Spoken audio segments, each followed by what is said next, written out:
So good morning students. Business ethics और social responsibility Indian Ethos के आज के इस ई लेक्चर के सेशन में आप सब बच्चों का स्वागत है। आज जो अपन टॉपिक डिस्कस कर रहे हैं वो रेलिवेंस ऑफ भगवद गीता है और मैनेजमेंट। तो आज के लिए शुरुआत करते हैं।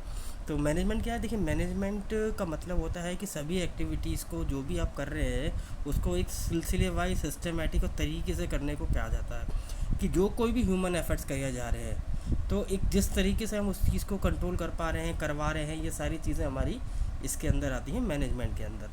तो यदि हम वेस्टर्न मैनेजमेंट को थॉट को देखें कि टाइम टू टाइम या कुछ टाइम के अंदर हम कुछ बेटर और अच्छा करना चाहते हैं, हम चाहते हैं कि हम अपनी इंडिविजुअल लाइफ को अच्छा करें, हम चाहते हैं कि हम अपने सोशल वेलफेयर के लिए अच्छा काम करें, तो कहीं ना कहीं ये देखा जा रहा है कि कहीं जो हमारी प्रॉस्पेरिटी की जो फीलिंग है, जो हमारी सोच है, ये सम टाइम क्या है बिल्कुल फेल हो जाती है खुद के बेटरमेंट के करने के लिए। जब हम कुछ अपने लिए अच्छा नहीं कर पाते उस वक्त हमें ये भगवत गीता समझ में आती है। और देखिए, श्री कृष्ण ने अर्जुन से कहा था, अर्जुन ने श्री कृष्ण से कहा था कि जब कभी माइंड बिल्कुल सोचने समझने की शक्ति में ना हो, पावरफुल ना हो, डिसीज़न नहीं ले पा रहा हो, काफ़ी ज़्यादा विचलित हो, या हमारा माइंड जो है कंट्रोल नहीं हो पा रहा हमारे थ्रू, तो हम उस वक्त क्या करें। तो यहाँ पे हम देख रहे हैं कि इंडिया के जो वैल्यू सिस्टम है, जो मैनेजमेंट है, उसमें ये जो होली गीता की जो थॉट है ये बहुत ज़्यादा यूज़फुल है। तो ये सिचुएशन कब आई थी? ये सिचुएशन तब आई थी जब अर्जुन और ने श्री कृष्ण से पूछा था कि मैं ये अपने परिवार के सामने या उनके साथ युद्ध क्यों कर रहा हूँ। तो सभी को पता है महाभारत के अंदर क्या था, जब कौरव पांडव आमने सामने थे और अर्जुन ने जब देखा कि उनके कौरवों के अंदर भीष्म पितामह, द्रोणाचार्य, कृपाचार्य और सारे उसके भाई हैं, तो उस वक्त उनका माइंड जो है रेस्टलेस हो गया था और वो इस सिचुएशन में थे, कॉन्फ्लिक्ट में थे कि मैं ये युद्ध क्यों कर रहा हूँ। उस वक्त भगवान श्री कृष्ण ने उनको जो उपदेश दिए, जो ज्ञान दिया, जो चीज़ें समझाई, ये हमारे बिजनेस मैनेजमेंट के लिए बहुत ज़्यादा रेलिवेंट है। तो देखिए, मैनेजमेंट अगर हम देखें कि मैनेजमेंट क्या है, आजकल आपकी डेली लाइफ के अंदर बड़ा यूज़फुल है।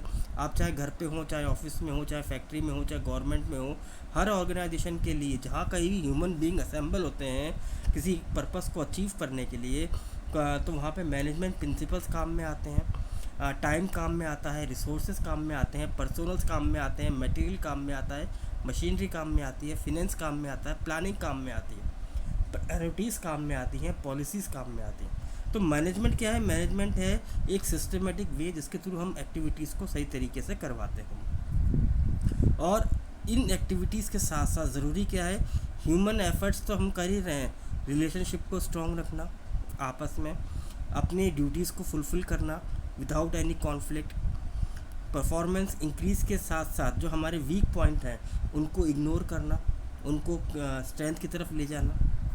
तो देखिए, क्या होता है कि कई बार हम जो काम कर रहे हैं उसमें हम अपना इक्विलिब्रियम नहीं बना पाते, बैलेंस नहीं बना पाते ना। हम अपने हमारी सोच तो है कि हम ऑर्गेनाइजेशन के लिए काम करेंगे, हम गोल्स अचीव करेंगे, हम अचीवमेंट करेंगे, हम परफॉर्मेंस करेंगे, जिसके लिए हम प्लानिंग भी करते हैं, प्रोडक्ट भी अच्छे अच्छे बनाते हैं, कस्टमर के हिसाब से डिज़ाइन भी करते हैं। पर ड्यू टू सम स्केर्सिटीज़ क्या होता है, हमारी ये सारी प्लानिंग कहीं ना कहीं फेल हो जाती है। तो अब इसमें देखिए कि कई बार मैनेजमेंट भी डिसऑर्डर हो जाता है। जैसे मान लीजिए वो कंफ्यूज्ड है, लॉट ऑफ वेस्टेज हो रही है, डिले हो रहा है, डिस्ट्रैक्शंस ऑफ माइंड है, कई बार सिचुएशन इतनी अगेंस्ट में हो जाता है कि मैनेजमेंट भी डिप्रेस्ड हो जाता है, मैन मनी और मटेरियल को वो बेस्ट पॉसिबल में यूज़ नहीं कर पाते। तो इन सब चीज़ों का जो एक उपाय है ये भागवत गीता के अंदर बताया गया है। और ये भागवत गीता में जिन जिन चीज़ों को कंसिडर किया गया है ये प्रॉपरली ट्रूली कहीं ना कहीं हमारे आज के बिजनेस मैनेजमेंट के अंदर काम में आते हैं। देखिए, कुछ चीज़ें हम लोग देखते हैं कि सबसे पहले हमें ये देखना है कि इफ़ेक्टिवनेस और एफिशिएंसी इन मैनेजिंग, इसमें अगर हमें समस्या आ रही है, ये घटना कहाँ से ली गई। इफ़ेक्टिवनेस का मतलब है सही चीज़ों को करना और एफिशिएंसी का मतलब क्या है, चीज़ों का सही करना।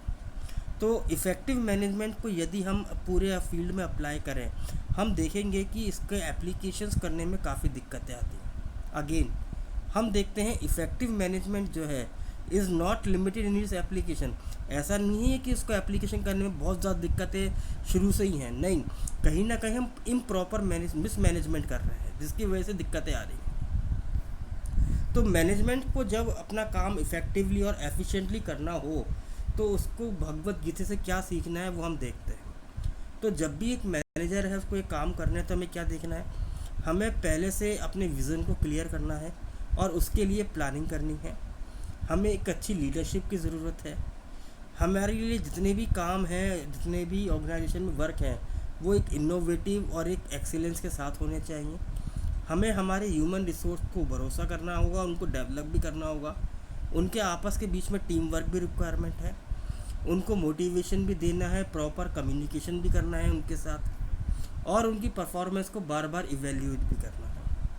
तो मैनेजमेंट के अंदर क्या है कि जब मैनेजमेंट होता है वो एक्सीलेंस के लिए, परफॉर्मेंस इंक्रीज़ करने के लिए हमेशा लोगों को सर्च करते रहते हैं कि वो कौन कौन से परफॉर्मर हैं जिनके थ्रू हम काम को अचीव कर सकते हैं और अदर एम्प्लॉयज़ को डेडिकेट कर सकते हैं, उनके अंदर मोटिवेशन भी ला सकते हैं। तो हर एक मैनेजर के लिए क्रिटिकल क्वेश्चन ये आता है कि वो अपनी जॉब को कैसे इफ़ेक्टिव बनाए।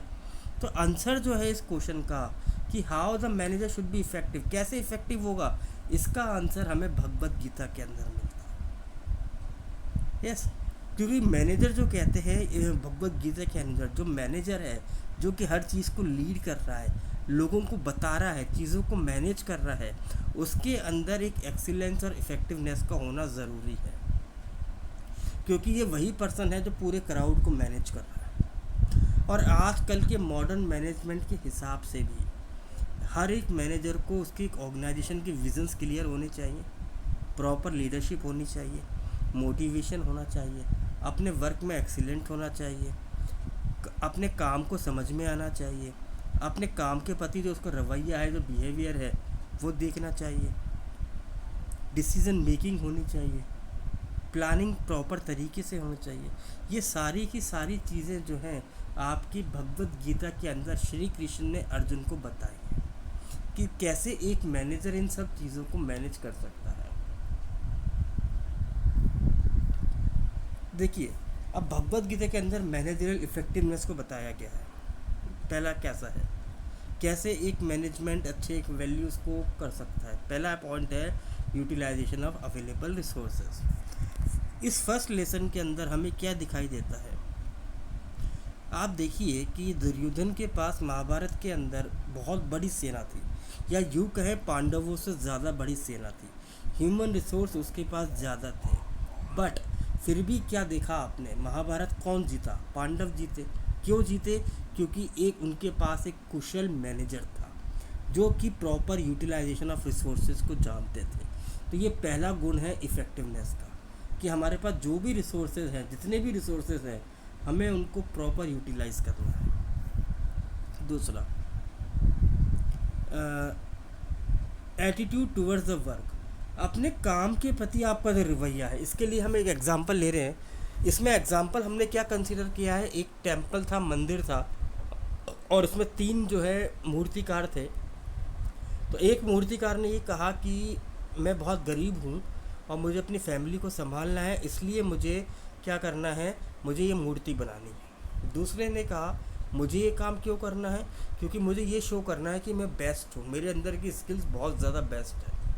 पर तीसरे ने क्या कहा कि मुझे इसलिए ये काम करना है क्योंकि मैं चाहता हूँ कि यहाँ जो चीज़ क्रिएट होगी, जो मंदिर बनेगा, वो दुनिया का बेस्ट मंदिर होना चाहिए। तीनों की सोच में फ़र्क है। तो आपका जो ह्यूमन रिसोर्स जो उस वर्क को कर रहा है, उस वर्क के पीछे उसका क्या डेडिकेशन है, उसकी क्या सोच है, ये हमें एनालाइज करनी है। Then work commitment. अब आपकी डेडिकेशन तो है आपके एम्प्लॉयज़ की, बट क्या आपके एम्प्लॉयज़ कमिटेड हैं टूवर्ड्स योर वर्क? जो टास्क, जो रेस्पॉन्सिबिलिटी, जो अथॉरिटी उनको दी गई है, क्या उसके लिए वो उतना डेडिकेटेड है, क्या कमिटेड है? अब यदि आप उनकी परफॉर्मेंस की बात करते हैं, क्या वो परफॉर्मेंस उन्होंने प्रॉपर तरीके से पूरी कंप्लीट करी है?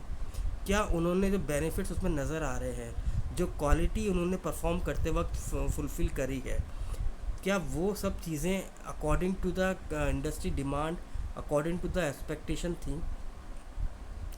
और कई बार देखिए कि हम लोगों को उसमें श्री कृष्ण ने बताया था कि आप हमेशा अपना क्या करिए, ड्यूटीज़ को फुलफ़िल करिए, रिज़ल्ट आपके हाथ में नहीं होता।